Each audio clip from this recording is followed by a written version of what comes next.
Have you ever bought a gadget and you're not even sure if you've got a use for it? You just know, deep inside, that you really, really want one. Or is that the definition of a toy? And I have a feeling this might be another one of those sort of purchases.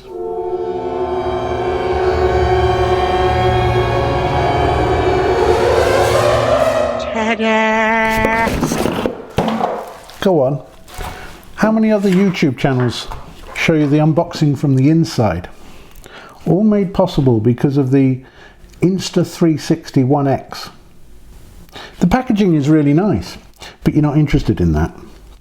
You get all the cables and bits and bobs that you'd expect. I must be honest, I've never really wanted a 360-degree camera. I get it if you're playing games and you fancy wearing goggles for that immersive experience, but for filmmakers or content creators, it's a bit of a fad for me. It's like 3D. Not really interested.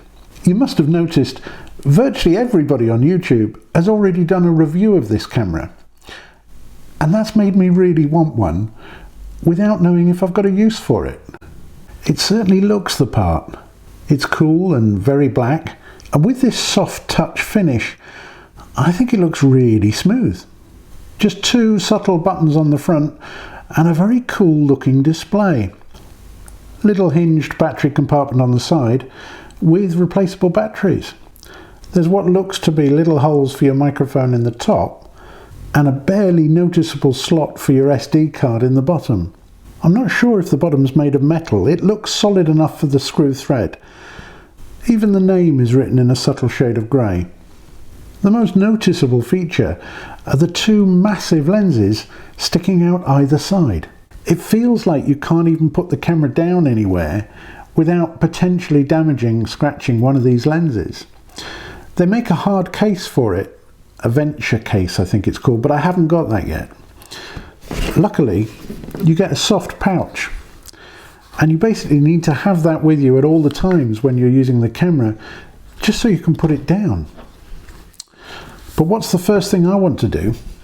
I want to clamp it to the bike and see what it does.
Okay, I did use one little planet shot at the end there, but those silly trick shots, that's not what this camera is about for me.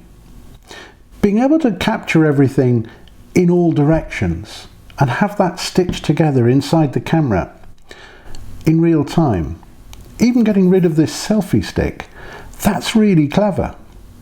But what I find really exciting is being able to choose what I show, to choose the framing later on in post, during the edit. That changes the way I think about how I shoot. It could potentially open up a whole new world of possibilities. You could even be capturing stuff that you didn't know you'd captured. It takes a while to get your head around it. Not everything is super exciting. Some things are a bit frustrating. This display, I thought it was a good idea, but actually, in bright sunlight, you struggle to see it. And just using two buttons to get through the menu, it's not exactly obvious how to get through. I just don't find it user-friendly. The good news is, You can control the Insta360 One X, they've got to shorten that name, via Wi-Fi on your phone, and it connects really well. You can adjust all of the settings, and you can even have a live picture while you shoot and look around to your heart's content. Then, when you finish shooting, you can transfer everything you've shot across to your phone and edit directly on the Insta360 app. It's not the most intuitive of programs, but it works well enough. And one thing I really like is editing using the viewfinder function. It uses the motion sensor in your phone to help you choose the frame by moving your phone around. I'm looking forward to watching editors cut with this footage. I think it's a good look. Alternatively, you could transfer it all across to your computer and edit with the Insta360 Studio software instead. It's a bit of a shame that there's no design similarity between the phone app and the computer app. They work quite differently. And it's a bit annoying that there's some things you can do on your phone that you can't do on the computer, and there's some things you can do on the computer that you can't do on your phone. So you're never quite sure which is the best one to use. However, I'm interested in the fact that on both pieces of software you can turn the FlowState off.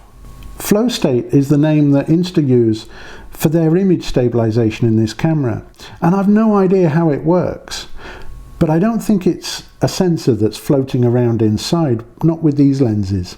And the fact that you can turn it on and off with the software leads me to suspect that this might have some sort of motion sensor in it that records that data along with the metadata on the pictures, and then the software sorts it out in the edit, in post.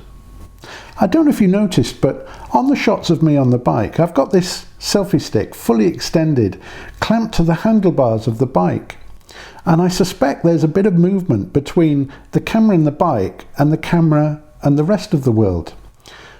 And because this is a motion sensor in here, the rest of the world is stabilized really well, but the bike's moving. And that's the flex between the bike and the camera, not the outside world and the camera. So the FlowState is brilliant. It works really well, but it's not foolproof. One area where the stabilization is essential is with time-lapse. You can move this camera over quite some distance, and the FlowState will stitch all the individual frames together really smoothly, and it makes for great hyperlapse. I also think the motion sensor is what enables this camera to work out the center of a circle when you're recording bullet time. Well, all of these are novel effects made possible because it's a 360 camera. But does it have any serious use? Could vloggers use it? So let's wrap up this video on the Insta360 One X in true vlogging style. And the ability to reframe and edit what you see in post is fantastic. It's like going out on your own, but with multiple cameras. And the hyperlapse, the bullet time, and the quality of the HDR pictures is really great. But there are a couple of issues. Although this is sold as a 5.7K sensor, which sounds fantastic, that's 5.7K for the full 360 degrees. As soon as you start to reframe, you're zooming in a little and you're losing resolution. Anything beyond about 120 degrees, and you're starting to become lower resolution than even full HD. They say this is a fixed f2 lens, and I don't know how you work out the focal length on a 360 degree camera. But what this means is you've only got ISO and shutter speed as your way of controlling the light coming into the camera, and it does a really good job, especially in bright light like this or with HDR video. It is good, but when the light levels get a little bit low, things can get very mushy. And finally, at full 5.7K resolution, this camera will only do 30p, which is why I've uploaded the whole of this video at 30p. It'll do 50p at full 4K resolution, but I think it needs a bit of a firmware update to make it more friendly for European users. In fact, I think all of the software needs a bit of an update to make it a bit more user-friendly. Don't get me wrong, you can get some amazing action shots with this camera, And if you're in the market for a GoPro, this is definitely a more flexible alternative. You just have to remember that if you want to shoot in, say, 4K, you're going to need much higher resolution. Normally with tech like this, I'd say skip version 1 and wait for version 2. The trouble with the Insta360 One X is it is version 2. It's the follow-up to the Insta360 One. Maybe we need to wait for version 3. So would that be the Insta360 One Y or 111 or 2X? This is really difficult because it's borderline between a really useful tool and a bit of a toy. I think it's a toy, but it's a very good one.